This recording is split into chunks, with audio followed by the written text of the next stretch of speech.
Okay, more questions? In the beginning you mentioned that the budget comes from the government and the national lottery. Yeah. Different between them. So And what the limits? so what's the limits? the government one is what we call grant in aid. They decide each year how much money they're going to give to the Arts Council. I think last year it was 450 million, I think it was. And that money predominantly goes to what we call our national portfolio organisations. So organisations such as Broadway in Nottingham, the Nottingham Contemporary, Curve in Leicester, Big Theatre Company, New Art Exchange in Nottingham.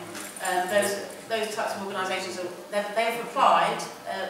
They had to apply at the end of 2010. I think it was 2010. Organisations had to apply to be a national portfolio organisation.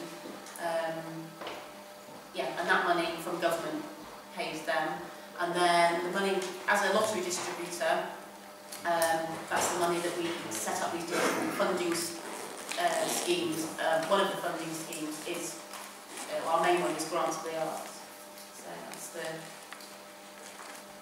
difference. Yeah, the lottery is, the scratch, they scratch card, the lottery is, it's a game. Well, it's not a game, is it? What is it? It's scratch card. It's gambling. I know what lottery is, but I just want to I just want to know the difference between the funding. Yeah, so one is funding organisations for their, rather than funding projects, it's their core, so we fund, like their staffing, their, the rent on the building and all that kind of thing, whereas Grants for the Arts, it's project funding, so we only fund the specific art project. We don't fund like your rent or any of that, other things like that. So you have a question?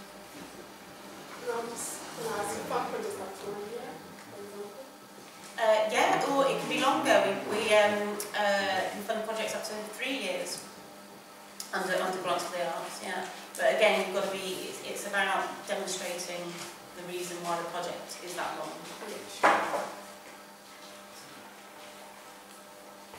Okay, and can I just ask a really basic question, really, which is artists' rates of pay. Yeah. Is there any standard? Not that the Arts Council sets or anything like that. So you just look at the industry standards. So I mean, the types of things that artists tend to put down, because it varies, because we don't have any rules on that. It's sort of sector driven. Artists who are emerging often put down sort of £75 a day. More established artists £250 a day. But it's up to it varies depending on the artist. It's just that one of the reasons the Nottingham Borders application for issue the paper, but also various sort of kind of workshops, was in relation to the. I mean, I put down £30 an hour, but they felt that was too low. So it was to do with the fact that I don't, unless there's no real kind of industry around. There's around theatre workshops. That's what we want to do. There's around theatre workshops. I just wondered if there was a kind of notional figure of an hourly rate that the Arts Council.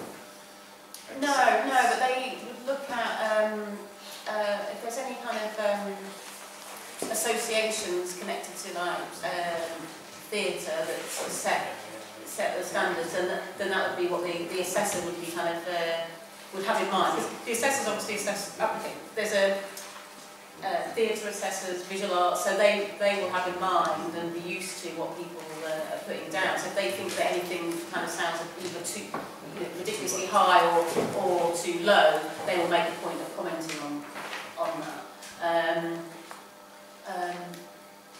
But again, it's when you do the narrative for the finance, you explain why you put the amount. Okay. Just in terms of musicians. They don't tend to write good applications. Oh, they don't get up to the event. Yeah. It was more to do with the general question was don't give him much. what kind of, do you know of any projects that musicians are putting for? I mean, could a band put in for touring? Yes. So Well, if it's no, we don't fund all music, but if it falls within the Arts Council's criteria, like we don't fund commercial stuff, or sort of like if an up and coming indie band wanted to apply, then that's not us, that'd be PRS. Okay, has the Arts Council got kind of guidelines for what musical forms they I think there was a guidance sheet for musicians, on the website. But it's worth a conversation with if it's under the falls under the remit of diversity in arts practice, then you can come and speak to me in the first instance, and I will also then talk to my colleagues that look after music.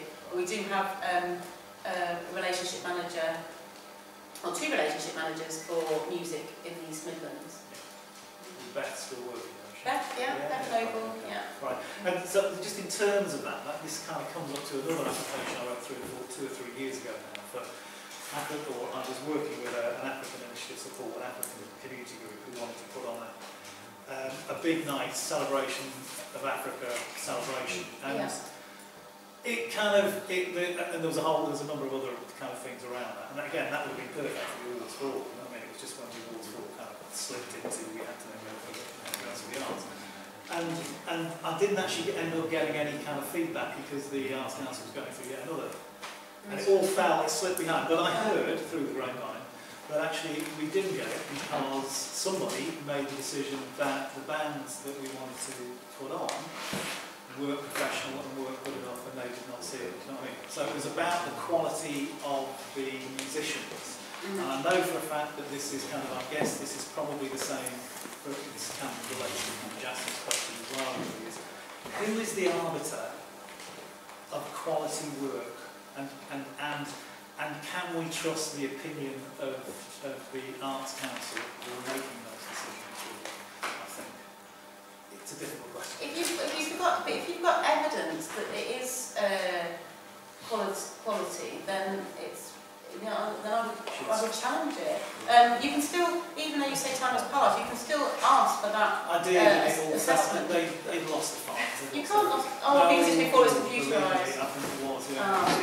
It fell right in the middle of that. And I tried to chase it up on a number of occasions, but literally, people were moving left, whatever. It was kind of all disappeared in the future already. So, all right, okay. So what you're saying is, in theory, if you can back up the quality of the art, that should be enough.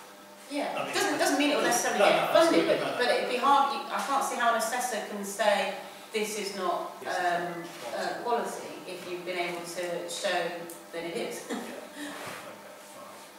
Well, how do you prove that it is? Because just providing a portfolio. No, in terms of if it sounded like Stuart was talking about a professional band from somewhere else, so they must have evidence of audience feedback, of gigs that they've done, places, how many people they've performed to, and whether they've had any. You know what I mean? There's got to be something that they can put forward as evidence. Any reviews that a music journalist has done, or things like that. Do you think there's more chance when it's a collective project to get funding, or it might be like an individual project you can get funding to? As an individual? As an individual. Yeah. You get more chance with a collective, or it doesn't matter? It doesn't matter. So let's check the quality and all. Still on the musician. With the Arts Council fund a recording project, if we want to go on a tour, we want to do the recording first, and then take the recordings after that, and on a tour to exhibit and showcase our work. It can happen. It's about being clear as to the reason, what the outcomes are going to be of doing that. I know, for example, I used to be the treasurer for Coney Music, which is a world music agency that was based in Sheffield, and one of the bands, Rafiki Jazz, they applied to the Arts Council. It was a joint application. They got money from the Arts Council and from, at the time, the Regional Development Agency, Yorkshire Forward, which the Regional Development Agency don't exist anymore. But they got money from the Arts Council and them to go into the studio and record an album and then tour the album. So it can, but you've got to be clear as to what the benefit is to, because remember it's public money, so it's kind of like you've got to justify why you're getting, public money to do the project. Well, the banks didn't, do they? No. Anyway, but equally it's about musical forms. Do you know what I mean? So if you're just doing reggae, the chances are you're not going to get it. Do you know what I mean? This is the issue. It's about the musical forms. So what sort of music are you looking at? Like genre? Is it genre or criteria or what?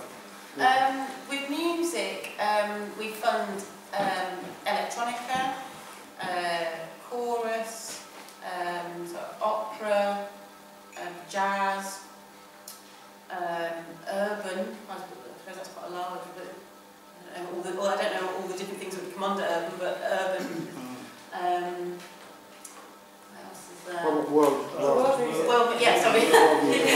Also, I thought it was really I mean, so I think what you find is like maybe what we might need to know is what do you not fund, and then we don't go into that kind of music.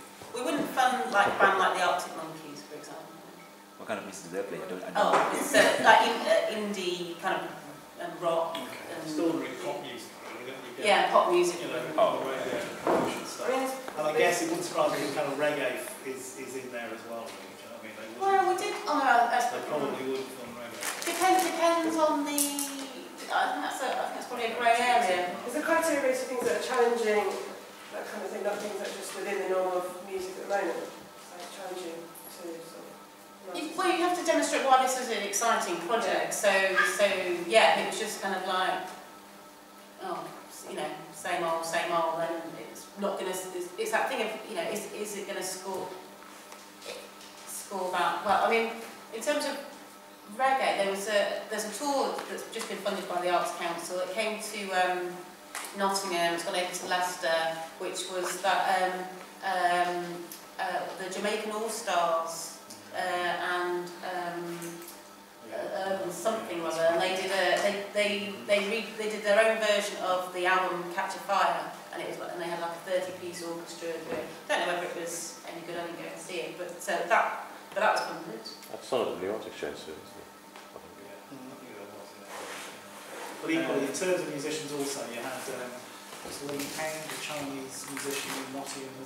I'm pretty certain she just got a grant, or it's just finished, but for her to work with a number of different musicians. So she was working with, what's his name? Not Nakura, it's not Nakura. Sura. And so it was kind of fusion stuff. I think they're probably quite keen on that maybe, which is a way of kind of playing around with different forms of bringing them together. Sorry. And that's kind of quite interesting.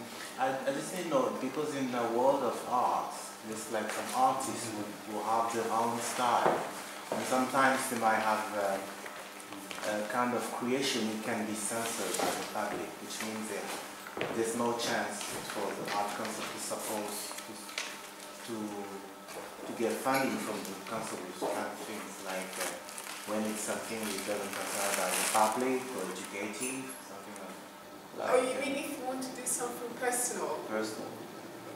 For example, like what?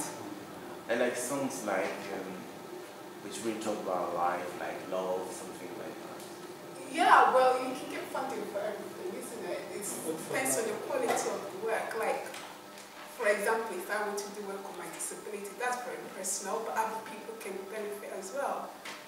By other people with disability can benefit as well. So even if they might be personal to you, I'm sure in some ways or another person can relate to it. The issue is, though, it's about the end of the day, it's the quality of the work, and obviously the problems there come into if you're a young new artist, then actually if you haven't got a track record, then I guess that's probably a little bit more difficult to try and get money. If you're young and you haven't actually got any, you haven't been exhibited anywhere, you haven't got, all you've got is your artwork, I guess, to show, it's probably a little bit more difficult to get. And that's where you would find out what's going on in the sector where you live. Is there, for example, if you're a visual artist, last weekend I just went to meet some artists at a portfolio day at Embrace Arts.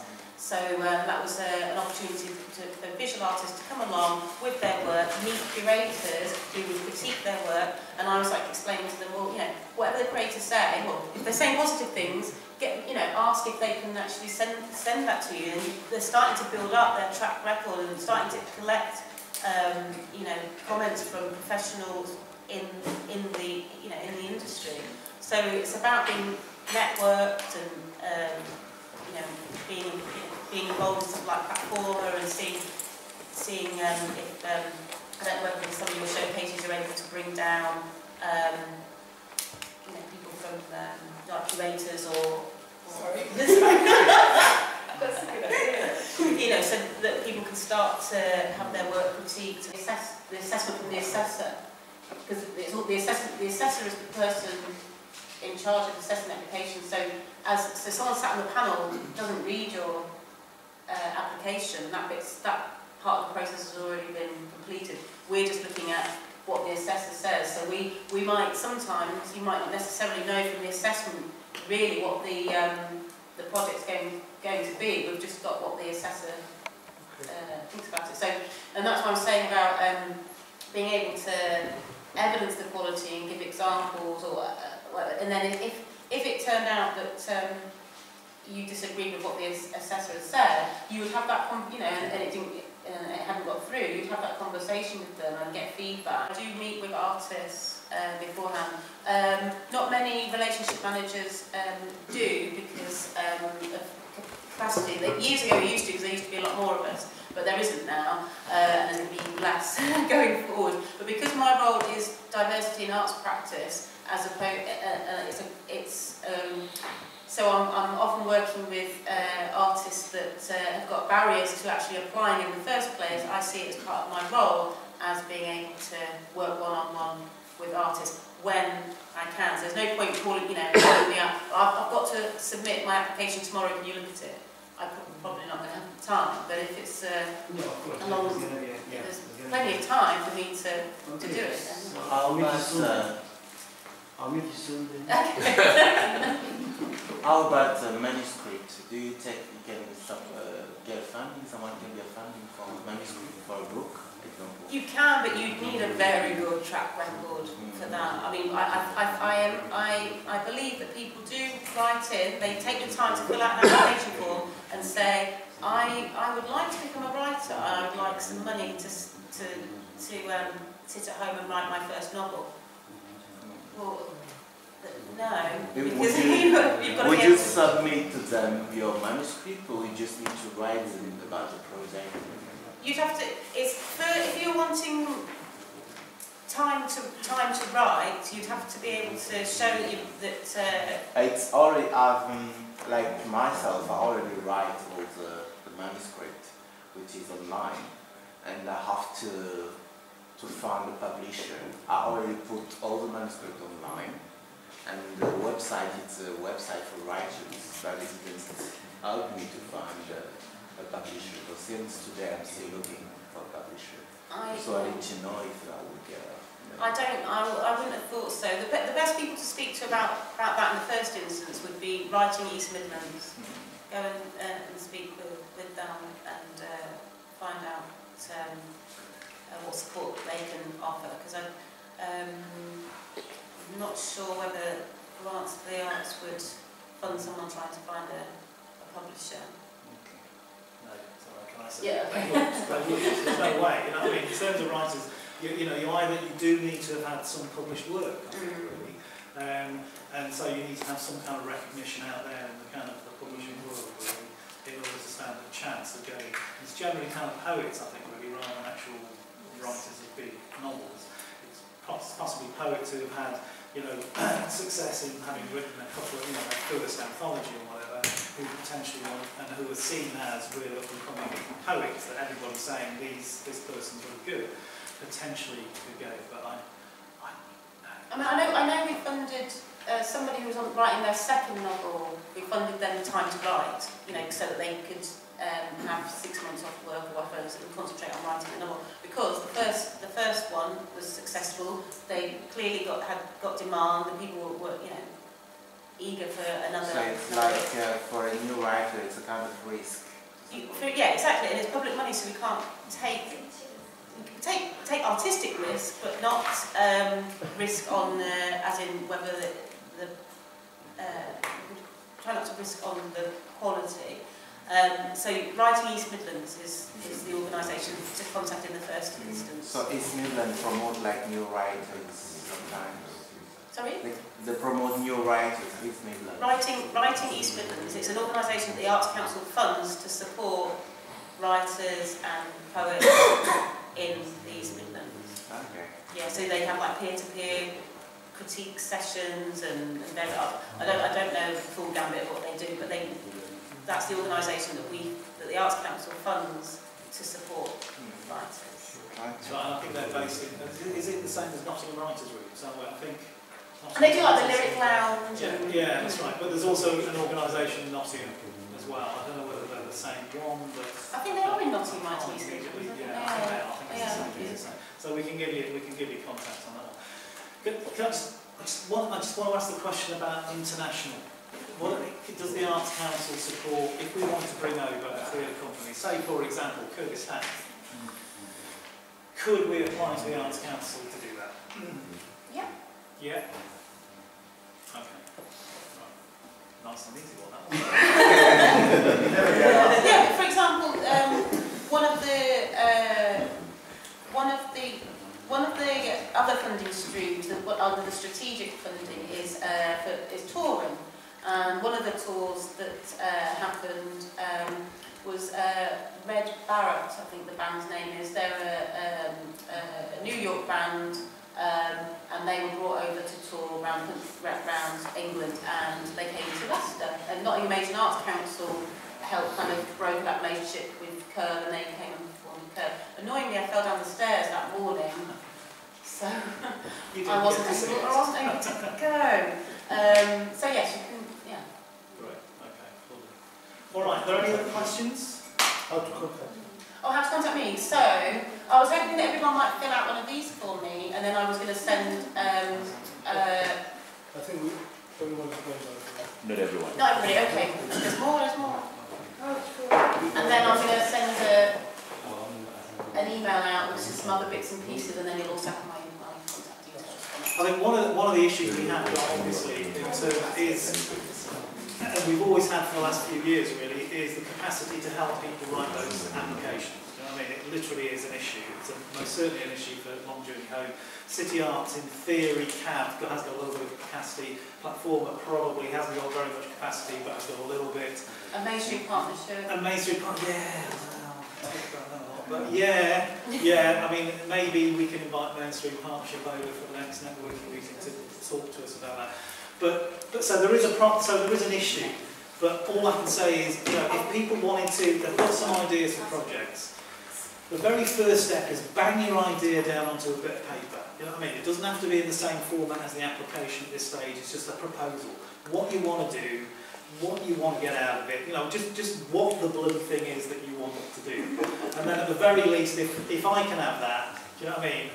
And there's enough of us around who can at least give you some advice and support of how to actually move it then onto an application. At least we can kind of offer that.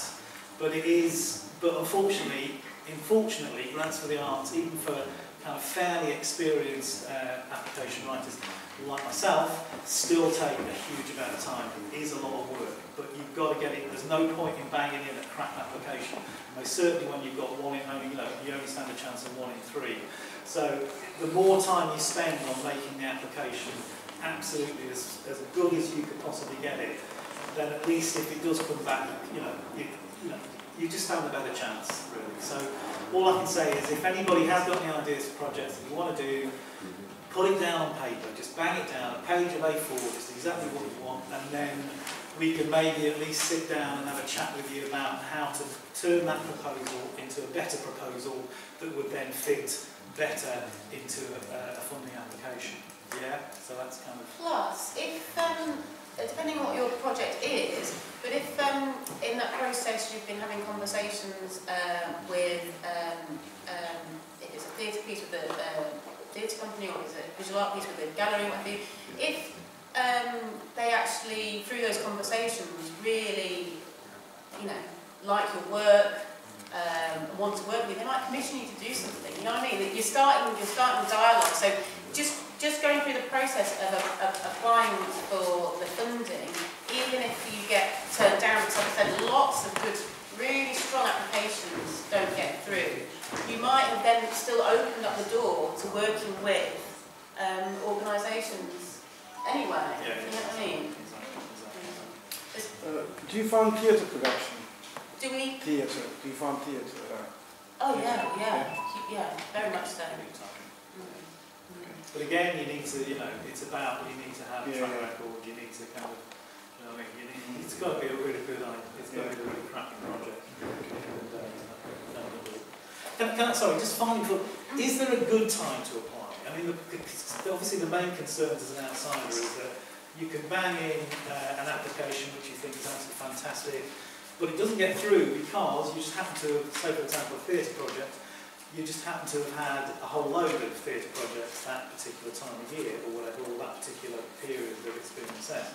Are there any better times to apply for any of these, any funds, or is it just hit and miss? I think it's just, yeah, I don't think they're really, it's bizarrely, sometimes there was a week the other week where there were no applications to look at. Not Shit, one. Not one. But saying that, one thing that we do on the panel though is say if 1 week we had 7 applications. So this is the ones which come in the under 10, because the over 10, because it's 3 regions altogether, there's always loads and loads. But yeah, so 10,000 and under, there were 7 applications. We were only able to fund 2 out of those 7. The following week, there was only 2 applications, but neither of those 2 applications were stronger than some of the other ones that we had to reject. So we're not going to then fund. We're not going to then fund something that's actually not as good as something that came before. Otherwise, that wouldn't be fair. So it shouldn't. It shouldn't matter when you apply because it's based. But equally, if you had 7 strong applications 1 week, you could only afford to fund 2 or 3 of them. One of those people then resubmitted, and they have now. I heard they were at a portfolio event, and I heard they got funding. And I said, "Oh, that's great. So it's a really good project." Right. So it's worthwhile resubmitting only. Yeah, that was a photographer. Yeah. Thank you, Sarah. That's all. You're welcome.